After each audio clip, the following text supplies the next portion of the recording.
നമ്മൾ ആദ്യമായി പോകുന്നത് റാഞ്ചിയിലേക്ക് തന്നെയാണ്. റാഞ്ചി എയർ ആംബുലൻസ് അപകടത്തിൽ 7 പേർക്ക് ദാരുണാന്ത്യം സംഭവിച്ചിരിക്കുന്നു എന്ന വാർത്തയാണ് പുറത്തുവരുന്നത്.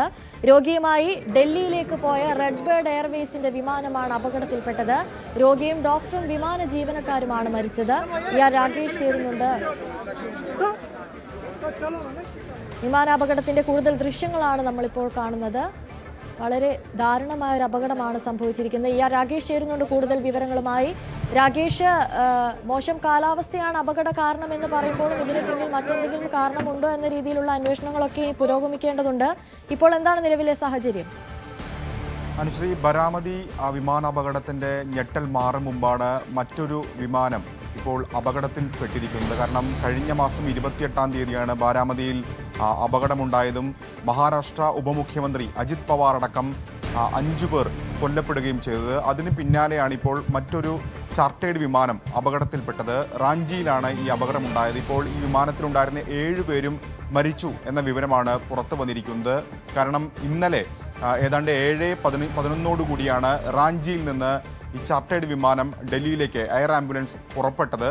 ഏതാണ്ട് 7:34 കൂടി കൊൽക്കത്തയുമായുള്ള ആശയവിനിമയം നഷ്ടപ്പെട്ടു എന്നാണ് ഇപ്പോൾ DGC അറിയിച്ചത്. അതായത് വിമാനം പുറപ്പെട്ട ഏതാണ്ട് 20 മിനിറ്റ് മുമ്പ് തന്നെ റഡാറിൽ നിന്ന് അപ്രത്യക്ഷമാവുകയും ഒപ്പം തന്നെ ഇതുമായുള്ള ആശയവിനിമയം ഒക്കെ തന്നെ നഷ്ടപ്പെടുകയുമായിരുന്നു.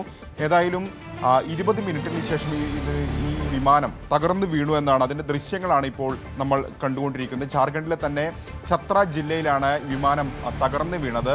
ഏതായാലും മോശം കാലാവസ്ഥയാണ് അപകട കാരണം എന്ന പ്രാഥമിക നിഗമനത്തിലാണ് ഇപ്പോൾ DGCയെ ഏതായാലും ഉള്ളത്. ഈ വിമാനത്തിൽ നേരത്തെ പറഞ്ഞതുപോലെ 7 യാത്രക്കാരുണ്ടായിരുന്നു. അതായത് ഒരു രോഗിയുമായി ഡൽഹിയിലേക്ക് പോവുകയായിരുന്നു ഈ വിമാനം. 4:30 കൂടി ഏതാണ്ട് 65% പൊള്ളലേറ്റ ഒരു രോഗി റാഞ്ചിയിൽ ചികിത്സയിലായിരുന്നു. അദ്ദേഹം വിദഗ്ധ ചികിത്സയ്ക്കായി ഡൽഹിയിലേക്ക് ഈ വിമാനത്തിൽ ചാർട്ടേഡ് വിമാനത്തിൽ കൊണ്ടുപോവുകയായിരുന്നു. അതിനിടയിലാണ് ഈ അപകടമുണ്ടായിരുന്നത്. ഈ വിമാനത്തിൽ 7 പേരാണ് ഉണ്ടായിരുന്നത്. 2 പേർ പൈലറ്റാണ്, മറ്റൊന്ന് ഈ രോഗിയാണ്. ഒപ്പം രോഗിയുടെ 2 ബന്ധുക്കളും കൂടെ ഉണ്ടായിരുന്നു. അങ്ങനെ 7 പേരാണ്.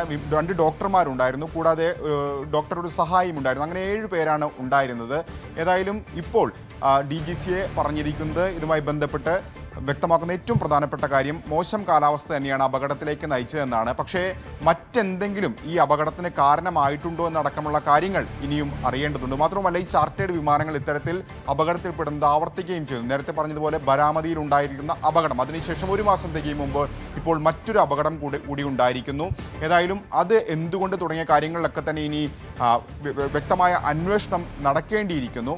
ഏതായാലും ഇപ്പോൾ ഈ വിമാനത്തിലുണ്ടായിരുന്ന എല്ലാവരും മരിച്ചു എന്നാണ് ഇപ്പോൾ ഔദ്യോഗികമായി തന്നെ വ്യോമയാന മന്ത്രാലയവും DGCയും ഒക്കെ തന്നെ അറിയിക്കുന്നത്.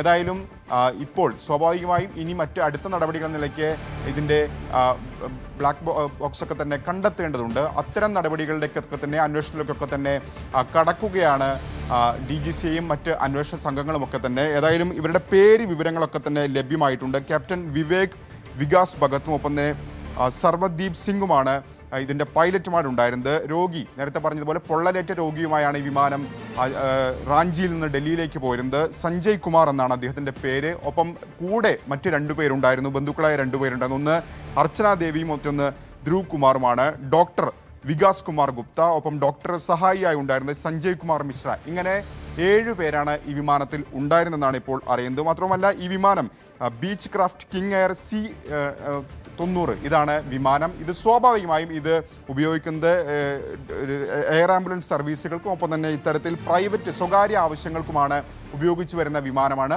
അത്തരത്തിലൊരു വിമാനമാണ് ഇപ്പോൾ അപകടത്തിൽപ്പെട്ടിരിക്കുന്നത്. ഏതായാലും ഈ അപകടത്തിന് മറ്റെന്തെങ്കിലും കാരണമുണ്ടോ തുടങ്ങിയ കാര്യങ്ങളിലൊക്കെ തന്നെ ഇനി വിശദമായ അന്വേഷണം നടക്കേണ്ടിയിരിക്കുന്നു. അനുശ്വരൻ.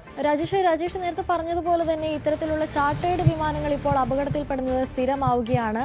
അപ്പോൾ ആ രീതിയിൽ അന്വേഷണം കൊണ്ടുപോകുമ്പോൾ അന്വേഷണം ഏത് രീതിയിൽ പുരോഗമിക്കാനാണ് ഇനി സാധ്യത കൂടുതൽ? സ്വാഭാവികമായും ഇനി അന്വേഷണം നടക്കേണ്ടതുണ്ട്. നേരത്തെ പറഞ്ഞതുപോലെ ബ്ലാക്ക് ബോക്സ് ഒക്കെ തന്നെ കണ്ടെത്തേണ്ടതുണ്ട്. അപ്പോൾ സ്വാഭാവികമായും എന്താണ് ഇതിലേക്ക് നയിച്ച കാരണങ്ങളൊക്കെ തന്നെ അന്വേഷണത്തിൽ വരേണ്ടിയിരിക്കുന്നു. ഇപ്പോൾ ബാരാമതി അപകടത്തിന് തന്നെ പ്രാഥമിക റിപ്പോർട്ട് ഇപ്പോഴും സമർപ്പിക്കപ്പെട്ടിട്ടില്ല. അപ്പോൾ സ്വാഭാവികമായും എന്താണ് കാരണം തുടങ്ങിയ കാര്യങ്ങളൊക്കെ തന്നെ അന്വേഷിച്ച് വരേണ്ടതുണ്ട്. പക്ഷേ ഇത് ഏതായാലും നേരത്തെ ബാരാമതിയിലുണ്ടായിരുന്നത് ലാൻഡിങ്ങിനിടെയാണ് ഈ അപകടമുണ്ടായത്. ഇപ്പോൾ അങ്ങനെയല്ല, പറന്നുയർന്ന ഏതാണ്ട് 20 മിനിറ്റിന് ശേഷമാണ് അപകടമുണ്ടായത്. സമാനമായി അഹമ്മദാബാദിൽ അപകടം നോക്കുകയാണെങ്കിലും ഇതുപോലെ തന്നെയാണ് സംഭവിച്ചത്. ഏതാണ്ട് വിമാനത്താവളത്തിൽ നിന്ന് പുറപ്പെട്ട ഉടൻ തന്നെയാണ് ആ അപകടം ഉണ്ടായത്. ഏതായാലും അപകടങ്ങൾ പലപ്പോഴും ഇപ്പോൾ ആവർത്തിക്കപ്പെടുന്നതെന്നാണ് ഏറ്റവും ദൗർഭാഗ്യകരമായ കാര്യം. അഹമ്മദാബാദിൽ നമ്മൾ കണ്ടതാണ്. അത് ഏതാണ്ട് 1 വർഷം തികയുന്നതേ ഉള്ളൂ. അതിന് തൊട്ട് പിന്നാലെയാണ് മറ്റ് 2 അപകടങ്ങളും ഉണ്ടായത്. അതിൽ തന്നെ രാജ്യത്തെ ഏറ്റവും പ്രധാനപ്പെട്ട ഒരു രാഷ്ട്രീയ കക്ഷിയുടെ ഒരു പ്രധാനപ്പെട്ട സംസ്ഥാനത്തെ പ്രധാനപ്പെട്ട നേതാവ് കൊല്ലപ്പെടുന്ന സാഹചര്യമുണ്ടായി. അത് കഴിഞ്ഞിപ്പോൾ 1 മാസം തികയും മുമ്പാണ് ഇപ്പോൾ റാഞ്ചിയിലും സമാനമായ സംഭവം ഉണ്ടായിരിക്കുന്നത്. അപ്പോൾ ഇത്തരം അപകടങ്ങൾ ആവർത്തിക്കപ്പെടുന്ന സാഹചര്യത്തിൽ ഇനി എന്ത് നടപടി തുടങ്ങിയ കാര്യങ്ങളിലൊക്കെ തന്നെ വ്യക്തത വരുത്തേണ്ടത് DGCAയും വ്യോമയാന മന്ത്രാലയവുമാണ്. ഏതായാലും ഈ സ്ഥലത്ത് പരിശോധന ഇപ്പോൾ നടക്കുകയാണ്. സ്വാഭാവികമായും അവിടെ എത്തിപ്പെടാൻ കൂടുതൽ സംഘങ്ങൾക്ക് എത്തിപ്പെടാനുള്ള പ്രയാസമുണ്ട്. പ്രത്യേകിച്ച് ഛത്ര ജില്ലയിലെ ഒരു ഗ്രാമത്തിൽ, അത് വനമേഖലയോട് ചേർന്ന് കിടക്കുന്ന പ്രദേശമാണ്, വനപ്രദേശമാണ്. അപ്പോൾ സ്വാഭാവികമായി അവിടെ കൂടുതൽ ആളുകളിലേക്ക് എത്തിച്ചേരാനുള്ള ബുദ്ധിമുട്ടുണ്ട് എന്നാണ് ഇപ്പോൾ അധികൃതരുടെ ഭാഗത്തു നിന്ന് അറിയിപ്പ് ലഭിച്ചിട്ടുള്ളത്. അപ്പോൾ സ്വാഭാവികമായും ഇനി തെരച്ചിലും മറ്റു കാര്യങ്ങളൊക്കെ തന്നെ നടക്കേണ്ടതുണ്ട്, തുടർച്ചയായി അന്വേഷണം നടക്കേണ്ടതുണ്ട്. എങ്കിൽ മാത്രമേ എന്താണ് സംഭവിച്ചെന്ന് കൂടുതൽ കാര്യങ്ങളിൽ വ്യക്തത വരികയുള്ളൂ. ശരി, രാഗേഷാണ് കൂടുതൽ വിവരങ്ങൾ.